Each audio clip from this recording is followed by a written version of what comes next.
Universitas Gadjah Mada bergerak menggelar demonstrasi terkait ijazah sarjana Presiden ke-7 Joko Widodo. Mereka menuntut UGM dan Jokowi secara sukarela menunjukkan keaslian ijazahnya kepada publik. Kami tidak membutuhkan uang itu, kami membutuhkan keadilan. Tangkap Jokowi, adil Jokowi, penjarakan Jokowi. Cabut hak politiknya, miskinkan Jokowi. Dan keluarga jasanya palsu. Yang terakhir saya ingin tutup dengan satu buah pantun.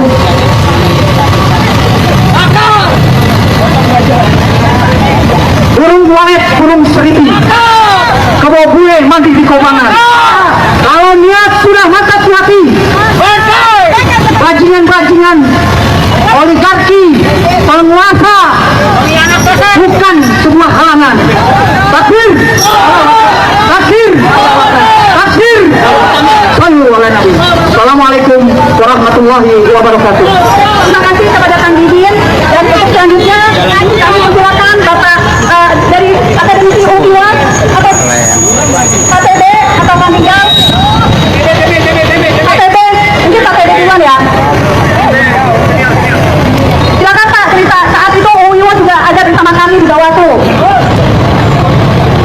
Assalamualaikum warahmatullahi wabarakatuh.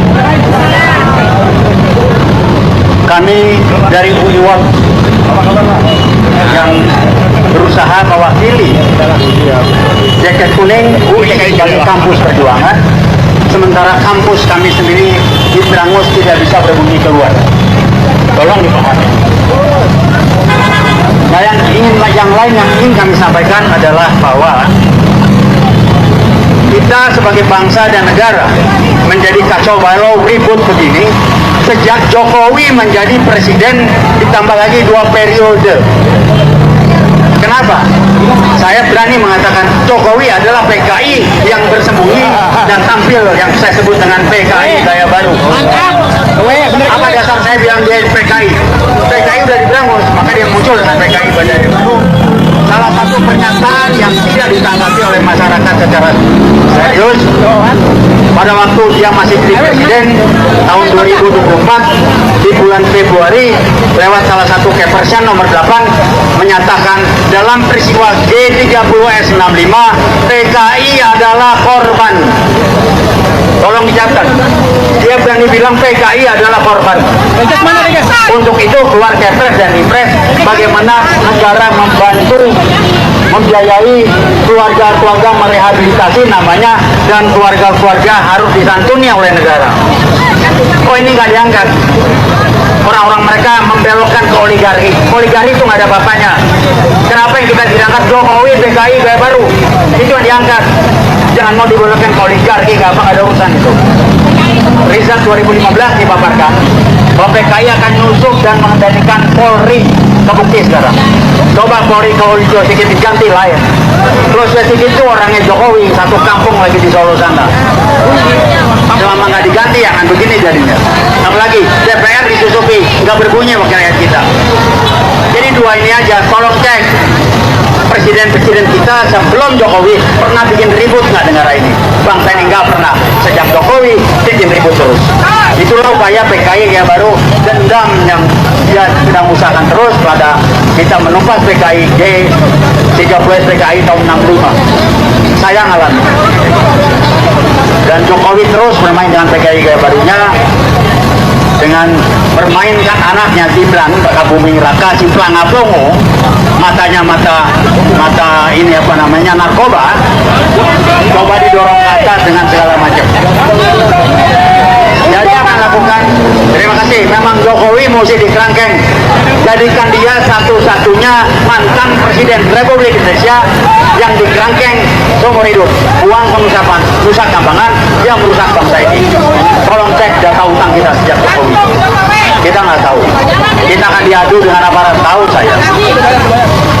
Saya 65, 66 ikut. Saya tahun kedua di Fakultas Ekonomi UI, ngalamin saya. Kita ngaduin PKI jelas. Ini PKI kayak baru.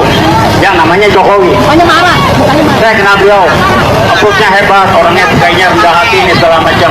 Tapi main duitnya luar biasa, nyetor uang aja. Yakut ngomong itu.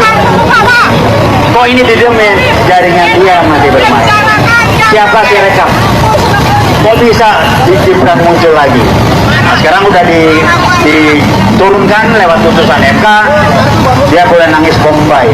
Bombay. Jadi tolong melihat lebih luas, jangan kita dibodohin, dibelokkan dengan sibuk dan oligarki. Enggak ada urusan. PKI gaya baru adalah Jokowi. Pada waktu zaman Jokowi lah, ingat ada kasus Kanjuruhan, kilometer 50. Kok nggak bisa jelas sekarang? Polisi ditutupi. Siapa Kapolrinya ketika kasus kilometer 50? Orangnya Jokowi itu. Saya nggak usah sebutkan namanya. Jadi kami hanya ingin mengingatkan Anda-Anda, jangan sampai kita mau diadu domba oleh Jokowi kepada aparat dari kepolisian. Kita hargai mereka menjalankan tugas sesuai dengan apa yang dilakukan, bukan kita harus diadu polisi dijelek-jelekin. PKI gaya baru bermain Jokowi, saya ulangi lagi, PKI gaya baru. Jangan sampai kita mau dialihkan ke oligarki, nggak ada urusan.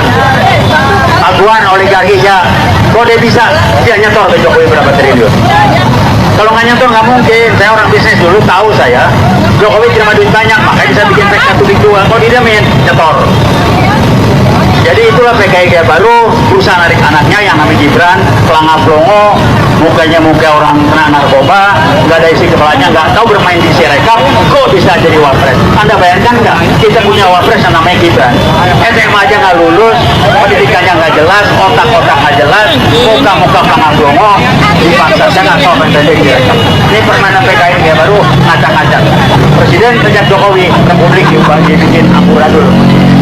Karena memang PKI akan menghancurkan kita agar ricuh, ramai dan amburadul, maka PKI gaya baru akan bermain lebih banyak. Jadi kembali saya cuma mengingatkan, jangan sampai kita diadu dengan aparat.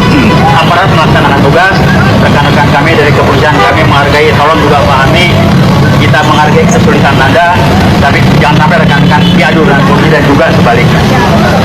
Jadi itu aja yang kami sampaikan, dan kembali kami akan jaket kuning masih tetap kompos perjuangan, masih tetap konsisten dengan 6566. Kita bukan kampus merdeka, kita kampus perjuangan, nggak ada kampus merdeka. Jadi jangan dibiarkan kayak Nadim itu bikin kampus merdeka segala. Kami kampus perjuangan. 656 Nadim umur berapa itu, lahir aja belum kali. Saya udah lahir di sana dan saya tahu betul. Jadi rekan-rekan hargai petugas yang ditugaskan, jaga kami mengingatkan rekan-rekan yang bertugas jangan sampai melakukan. Halo Sobat Politik, selamat datang kembali di channel Fakta Politik. Ada satu hal yang akhirnya tak bisa lagi dihindari oleh Joko Widodo atau biasa disebut sebagai Jokowi. Sebelum kita membahas pernyataan berani dari mantan pejabat KPK, jangan lupa teman-teman untuk berikan komentar dan subscribe channel kita agar tidak ketinggalan informasi menarik yang kita sampaikan. Teman-teman, di cuplikan video kali ini kita mendapati sebuah perkembangan yang luar biasa mengejutkan, ya di mana sebuah momen yang mungkin akan tertulis sebagai lembaran sejarah penting dalam dunia hukum dan politik di negara kita. Ya di mana teman-teman, isu yang selama lebih dari 10 tahun terakhir ini terus mengembang, ya kini memasuki babak baru yang sangat krusial di persidangan. Ya teman-teman, kali ini kita membedah sebuah fakta lengkap apa saja di persidangan dan apa-apa saja poin kelak keputusan hakim hingga pengakuan mengejutkan yang diduga datang dari pihak kampus. Nah teman-teman, kalian pasti penasaran bagaimana selanjutnya, dan mari kita bahas bersama teman-teman. Yang pertama, adanya gugatan hukum secara pribadi dan tuntutan finansial. Ya teman-teman semua, ada hal menarik dalam mekanisme hukum yang sedang berjalan saat ini, yaitu gugatan yang dilayangkan oleh Roy Suryo CS dan tim hukumnya, di mana mereka kali ini menyasar Joko Widodo secara pribadi selaku warga negara, bukan dalam kapasitasnya sebagai pejabat negara. Ya, konsekuensinya teman-teman sangat serius. Yang pertama, adanya kewajiban hadir secara fisik. Ya, karena digugat secara pribadi, tergugat tidak bisa diwakili oleh Jaksa Agung, Mahkumham atau KSP, melainkan diwajibkan hadir langsung dalam proses mediasi di Pengadilan Negeri Surakarta Pusat. Ya, teman-teman, selanjutnya tuntutan penahanan harta dan fasilitas. Nah, di sini teman-teman, pihak penggugat secara tegas menuntut agar fasilitas rumah hadiah pensiun ditahan oleh negara dan uang pensiun sebagai presiden tidak diberikan. Selanjutnya teman-teman, ganti rugi beban utang negara.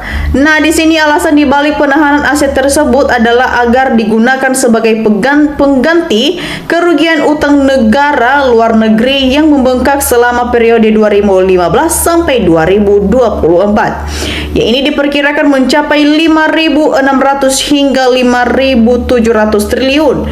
Ya, tujuannya agar beban utang akibat ambisi proyek tersebut tidak dialihkan ke pundak rakyat lewat pajak. Selanjutnya teman-teman, yang menjadi poin utama kedua yaitu pemungkaran bukti oleh majelis hakim. Nah, dalam persidangan yang berlangsung teman-teman sangat ketat dan dipadati oleh masyarakat, Ketua Majelis Hakim membacakan pertimbangan hukum yang didasarkan pada fakta-fakta ilmiah dan kesaksian tanpa ada unsur politik. Ada 4 poin utama yang menjadi sorotan. Yang pertama teman-teman, kekosongan data akademik lama. Nah, di sini berdasarkan pemeriksaan komprehensif terhadap arsip pusat UGM sejak tahun 1940, buku induk kartu mahasiswa hingga naskah skripsi nama Joko Widodo sama sekali tidak ditemukan jejak resminya. Ya, di mana teman-teman data baru tersebut baru muncul secara digital pada tahun 2014 karena disisipkan secara paksa.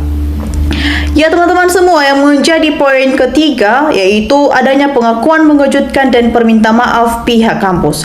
Nah, di sini teman-teman semua, momen yang paling mengguncang ruang sidang adalah ketika Rektor Universitas Gadjah Mada maju ke depan podium dengan penuh rasa emosional. Ya, dengan mata berkaca-kaca ia menyampaikan pengakuan terbuka yang sangat berani. Ya, yang pertama adanya tekanan masa lalu. Ya, ia mengaku teman-teman bahwa di masa lalu ketika kekuasaan masih sangat kuat, dirinya ditekan, diancam dan dipaksa untuk menyatakan bahwa dokumen itu tersebut adalah sah. Yang kedua, permintaan maaf kepada rakyat. Nah, di sini pihak kampus menyampaikan permohonan maaf besar-besaran kepada seluruh rakyat Indonesia, civitas akademika dan para mahasiswa karena sempat ikut menutupi kebenaran demi mengamankan jabatan. Ya teman-teman semua, selanjutnya adanya kebebasan di era pemerintahan baru.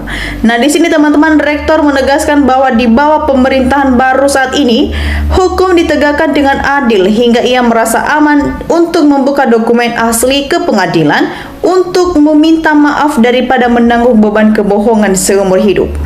Ya teman-teman semua, pengakuan demi pengakuan ini seolah menjadi kunci pembuka dari kotak Pandora yang selama ini tertutup rapat.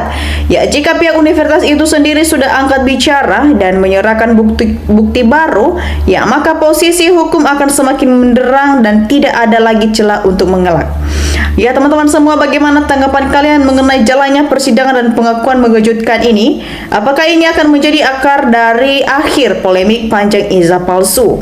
Ya teman-teman, mari kita memberikan opini cerdas kita yang kritis dan tajam untuk dijadikan sebagai analisis kita di kolom komentar di bawah. Dan jangan lupa teman-teman untuk share video ini ke teman-teman kita yang lain agar banyak yang melek akan politik. Nah, di sini teman-teman kita melihat di kolom komentar di bawah ada banyak komentar-komentar dari netizen dan mari kita lihat bersama teman-teman bagaimana perkembangannya. Ya teman-teman, di sini disampaikan oleh teman kita Onoy. Di sini dia berpendapat teman-teman harus dimiskinkan sebagai pelajaran bagi koruptor dan para pejabat dan para ASN pada umumnya di masa mendatang. Ya teman-teman, disampaikan oleh teman kita Rial Gamal. Di sini dia berpendapat teman-teman semoga orang-orang cerdik pandai yang pro rakyat menjadikan pemimpin di negeri ini. Ya teman-teman, kita lanjut. Kecut memberikan tanggapannya, jangan dihukum mati tapi hukum seumur hidup serta dimiskinkan semiskin-miskinnya juga kepada keluarganya. Teman-teman, kita lanjut. Di sini juga teman kita Di sini teman-teman kita ada seminar, teman-teman. Di sini dia berpendapat betul fakta pembuktian pertama hukum dirusak oleh pendukung kebohongan karena bukankah tergugat maupun penggugat baik secara perdata maupun pidana sebelum di sidang penggugat dan tergugat wajib hadir dan disumpah menuntut agama dan kepercayaannya. Dengan adanya bukti yang asli, disinilah hakim bisa memutuskan perkara dengan adil tanpa pandang bulu. Ya teman-teman, kita lanjut. Di sini juga teman kita Nur Hasanah memberikan tanggapannya. Orang jujur dan tahu agama, jangankan uang sogokan yang sudah jelas merumuskan seluruh minta bansos-bansos dengan harus harga murah.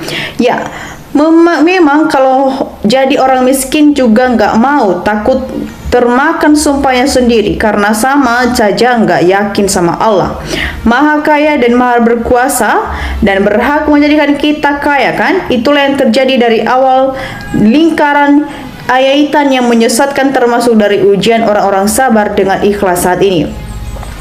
Ya teman-teman, kita lanjut. Di sini juga teman kita Sri Neni memberikan tanggapannya. Setelah ijazah Jokowi diperiksa, semoga ada lagi pemeriksaan lanjutan atau bentuk lembaga independen khusus untuk memeriksa ijazah semua pejabat di Indonesia mulai dari Kades sampai Presiden. Ya teman-teman, bagaimana tanggapan kalian mengenai isu polemik ini dan tanggapan teman-teman kita? Jangan lupa teman-teman untuk berikan opini cerdas kita di kolom komentar di bawah. Dan sampai di sini teman-teman untuk cuplikan video kali ini. Jangan lupa saksikan video berikutnya yang tak kalah menarik. Salam NKRI, harga mati.